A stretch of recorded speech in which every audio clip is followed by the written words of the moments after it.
that even as President Tinubu travels the world trying to convince investors to invest in Nigeria, another international company announces its departure from these shores due to the very difficult economic environment, which it says has eaten dramatically into profits. The French pharmaceutical multinational Sanofi has been in Nigeria for 50 years, but it's finally decided that it's had enough. The move follows that of the UK group GlaxoSmithKline, which left Nigeria earlier. So what are the push factors that are driving them away? Well, top of the list is the impossibly difficult foreign exchange situation. Then there are issues of multiple taxation, inconsistency of government policy, and the very fragile legal situation in Nigeria that many foreigners see as a threat to their investments. So what is the best way to drive foreign direct investment into Nigeria? Well, for more on this, I'm joined now in the studio by the development expert and business and economic analyst, Dr. Taofiq Raimi, who is also, purely by coincidence, an APC chieftain. Yes, thank you. Thank you, Mr. Chas. Yeah, thank you very much for coming in. Thank you. So even as President Tinubu is traveling the world, courting international investment for Nigeria, the multinationals that are here are packing their bags. I mean, Sanofi has been here for 50 years now. It's leaving. Before that, the famous GlaxoSmithKline also left. I mean, how bad is an advertisement is that for Nigeria? Yeah, thank you. And it's quite concerning.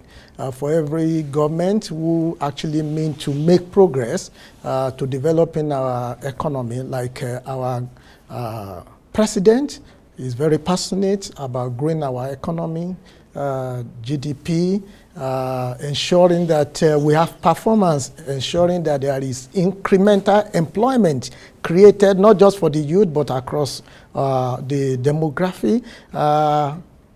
It is very concerning. And no government of the type that we have, very focused leadership under our dear president, President Bola Tinubu, will trivialize, even if a company that is not as of the pedigree of those two you mentioned, the Sanofi from France, who has been around for about 50 years in Nigeria, and then GSK from UK, who has also been around for quite a long time. There are quite a number of other ones that have left. So I believe it is something that is very disturbing. However, there are push factors that will encourage investors to think otherwise and not. Well, actually, I was going to ask, I mean, you say push, I would rather say pull factors that pull them into Nigeria. Yes. What I wanted to find out from you is what, in your assessment, I mean, you're a development expert, what are the push factors that are driving them away? Okay, yeah, there are a number of factors which I have found in practice. One is insecurity. When there is a high rate of insecurity in any country, investors will want to go away. Because these investors, especially foreign investors, they are businessmen that have had maybe 5-year plan, 10-year plan, 20-year plan of their investment in a given country like ours. If there is high rate of insecurity, they wouldn't want to stay because the life of themselves, their workers, and their investment in totality will be put in jeopardy if there is incremental insecurity. So for some times in Nigeria, we all are living witnesses of the degree of insecurity we've had. Of course, there have been tremendous progress in recent time. We could talk about that later. The second factor is a problem of political instability as well. When you have political instability, whether there is policy inconsistency, in which case they are not too sure that, okay, after 4 years, we run a presidential system of governance, especially at the federal level. After 4 years, what happens? If this government should change, and is there going to be continuity of the same program that the previous government that brought us in or that we have been running with? So there has been policy inconsistency, Yeah. policy That's somersault. that's a very good point, because, I mean, if you want to attract investors into the country, there's got to be a sense of political policy that make them have their assurance that their plans will continue, will not be scuppered. Only a few days ago, which though some have argued it was a laudable decision by the Minister of Mining, the mining sector minister, who have revoked license of about 1,633 miners who were initially granted the right to mine some of our mineral resources, as it were. And it was hinged on the fact that they never pay the necessary licensing fee or renewal. Investors that we want to cut from abroad will begin to look, how long has this happened before somebody else. Imagine the kind of investment those foreign or locally based miners company will have invested in the country. They want to look at that and say, is this what will happen if we eventually come? Just like our president, who has done so well, is the chief marketing officer of Nigeria. He has done creditably well. He went to Saudi, he called them, he told them what he wants to do. We can also talk about what he has done to rewrite all this history. Why we need to devote time to this push factor that is taking them back to their home country, because FDI, foreign direct investment, is about you locating your businesses either in terms of establishing greenfield or in terms of merger or in terms of new acquisition, as it were. What is taking them wanting to go back? Well, I mean, Sanofi mentioned foreign exchange as the big thing that drove them away. The falling naira and the inability to retrieve their money in pounds and dollars and so on. Yeah, that is also a key factor. And just like I mentioned earlier, when there is not only problem of access to foreign exchange, also that when they even make profit out of their investment, there are encumbrances towards repatriating their investment back to their country. This is quite discouraging, and no other investor will want to come to experience the similar thing. Another point that I've also found out among my study and among our interaction, even personally also, is the fact that there are no strong legal framework. That's a very important one, isn't it? No strong legal framework, and that is why I'm using this opportunity not only to call on our Mr. President, I'm also challenging even our Minister of Justice and the Attorney General of the country, and also the National Assembly.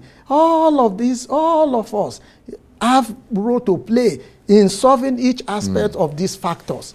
Another factor that has also contributed to this problem of why existing FDI will want to leave Nigeria or are leaving Nigeria is also multiple taxation. But let's finish with the legal framework, because that's an important thing. I mean, we'll come to the taxation thing in a minute, but clearly investors are frightened off when they believe that their investments might be in danger and that they don't have any legal recourse. Yes, that is very critical. That's why I identify it as one of the issues that are of concern to both existing foreign investors, whether as an entity or as country from abroad to Nigeria, when they feel that this agreement, someone can just put it aside at any time, and they are not so confident about whether they can even have a kind of compensation or a smooth dispute resolution mechanism in place. They are very affairs of whether this will continue to invest in our country. Basically, so, I wouldn't put my money somewhere if I think that I can't get it out if I need to. Exactly. And they would rather start looking for other countries. Do you know that even Nigeria is not the first FDI destination in Africa? And it should be. And it should be, given the attractiveness that we have in terms of our demography, in terms of our population size, in terms of of natural, human, and material resources we have, in terms of labor force that we have, and the young, the youthful population we have, in terms of the quality of caliber of education, educated people, literate people that we have, all these are supposed to be an advantage to wool investors. And but yet, Egypt is. And equally, some reports even put Ethiopia ahead of us. South Africa as well, in terms of countries in Africa that are very receptive, that are attracting $1 billion.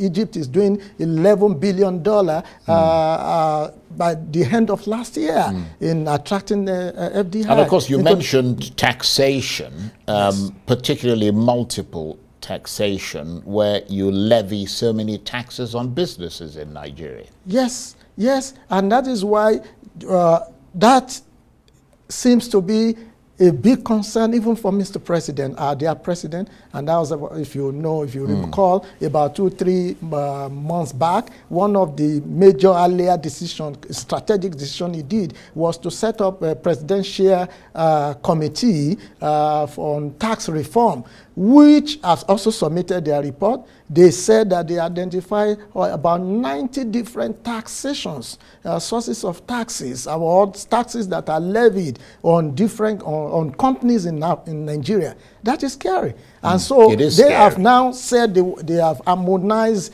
all these divergent, some very irrelevant, some duplications and all that, to about less than 20.